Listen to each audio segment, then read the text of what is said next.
Barrister Selim Altaf George, ক্ষতি কেবলমাত্র বিএনপির হচ্ছে নির্বাচনে অংশ না নিয়ে কিংবা একতরফা নির্বাচনের কারণে আওয়ামী লীগেরও দলীয়ভাবে তৃণমূল পর্যায়ে বা সাংগঠনিকভাবে অনেক ক্ষতির সম্মুখীন হচ্ছে কিনা, বিষয়গুলো নিয়ে আপনি আলাপ করবেন। জনাব সাকিব ভাই যেটা আলোচনা করলেন সার্বিকভাবে, দেখেন এটা খুবই ভালো। ওনার যে কথা এবং যে প্রস্তাবনা এবং যেভাবে বলছেন নানান রকমের বন্দোবস্তের ভাবে, এইগুলো একদম সম্পূর্ণই থিওরিটিক্যাল। এটার প্র্যাকটিক্যালি ইমপ্লিমেন্ট করার ক্ষেত্রে যে বিষয়গুলো আসলে প্রয়োজন সেই সমস্ত কিছু বাংলাদেশে অনুপস্থিত। এই কারণে উনি বললেন যে ওইগুলো তো আমরা ফিক্স আপ করতে পারবো না। অবশ্যই ফিক্স আপ করা যাবে না। যখন ইন্ডেমনিটি অর্ডিন্যান্স দিয়ে জাতির পিতা হত্যাকারীদেরকে আপনি প্রোটেকশন দিলেন, অবশ্যই সেটা তো ফিক্স আপ করা যাবে না। 21শে অগস্টে যখন গ্রেনেড মেলে আজকের প্রধানমন্ত্রী সহ হত্যা করার নামে 26 জনকে হত্যা করে ফেললেন, সেগুলো তো অবশ্যই ফিক্স আপ করা যাবে না। দেশের সন্ত্রাসবাদ জঙ্গিবাদকে মদত দেওয়ার জন্য যখন 11 ট্রাক অস্ত্র এনে দেশকে সন্ত্রাসের অভয়ারণ্য তৈরি করা হলো, অবশ্যই সেইগুলো, কিন্তু এইগুলোর বিষয়ে জাতিকে বলতে হবে যে ওই ডিড ইট রং, আমরা এটা ভুল করছিলাম। কিন্তু এইটাকে যে সাফাই গাওয়ার প্রবণতা, সেই সাফাই গাওয়ার প্রবণতার সাথে আওয়ামী লীগের দল।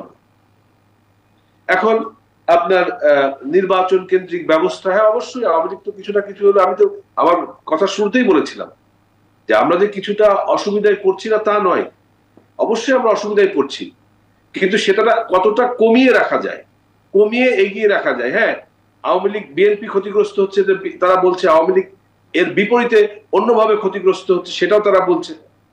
তো এই ক্ষতিগ্রস্ত হওয়ার ক্ষেত্রে আওয়ামী লীগ তার নিজস্ব কৌশল নিয়ে অপেক্ষাকৃত কম ক্ষতিগ্রস্ত হওয়ার মধ্য দিয়ে এগিয়ে যাওয়ার জন্য আমাদের সমস্ত পরিকল্পনা এবং সমস্ত কার্যক্রম। কেননা বিএনপি নীতিগতভাবে নির্বাচনে অনুপস্থিত থেকে যে বিশৃঙ্খলা সৃষ্টি এবং এই বিশৃঙ্খলার মধ্য দিয়ে তাদের রাজনৈতিক যে চাওয়া, সেই চাওয়াটা পূরণ করার ক্ষেত্রে তাদের সমস্ত কর্মকৌশল সেই দিকে তারা নিয়োজিত করেছে।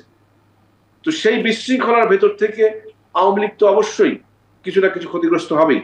সেই ক্ষতিগ্রস্ত অবস্থা আমরা কতটা কমিয়ে রাখতে পারি, কমিয়ে রেখে আমরা আমাদের রাজনৈতিক কার্যক্রম নিয়ে দেশের মানুষকে নিয়ে কতটা এগিয়ে যেতে পারি, আমাদের ফোকাস সম্পূর্ণ সেই দিকে।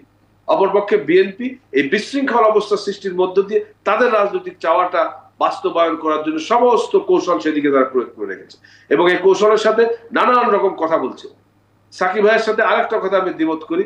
উনি বলছেন যে মানুষের কথাবার্তা বলার জায়গাটা সংকুচিত হয়ে আসছে। অবশ্যই সংকুচিত হয়ে আসছে না, যার কারণে প্রতিটা দিন টেলিভিশনে প্রত্যেকটা দিন আওয়ামী লীগ গভর্নমেন্ট সরকার পরিচালনার ক্ষেত্রে কোথায় কোথায় ইরেগুলারিটিস আছে, কোথায় কোথায় কি হচ্ছে, একটা কথাও কিন্তু কমতি হচ্ছে না, সমানে বলে যাচ্ছেন।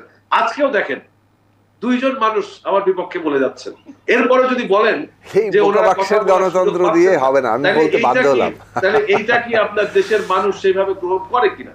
মাসুদ কামাল ভাই কিন্তু বিএনপির সমালোচনাও করছেন এবং সেই স্বাধীনতার ভেতর দিয়ে ওনারা কথা বলছেন। ওনাদের যে গঠনমূলক সমালোচনা, আমি আবারও বলছি গঠনমূলক সমালোচনা, এটা আমরা গ্রহণ করি।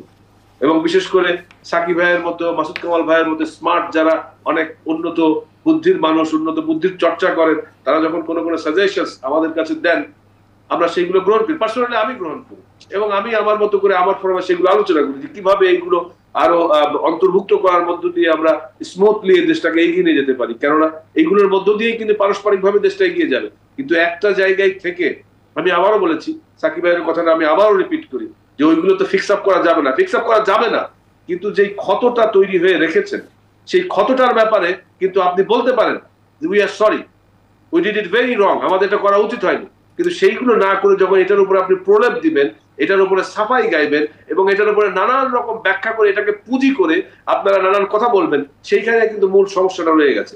সেই জায়গাটা আগে ফিক্স আপ হতে হবে। ফিক্স আপ হলে আপনার এই বন্দোবস্তের ফিক্স আপ হয়তো হয়ে যেতে পারে। অসংখ্য ধন্যবাদ।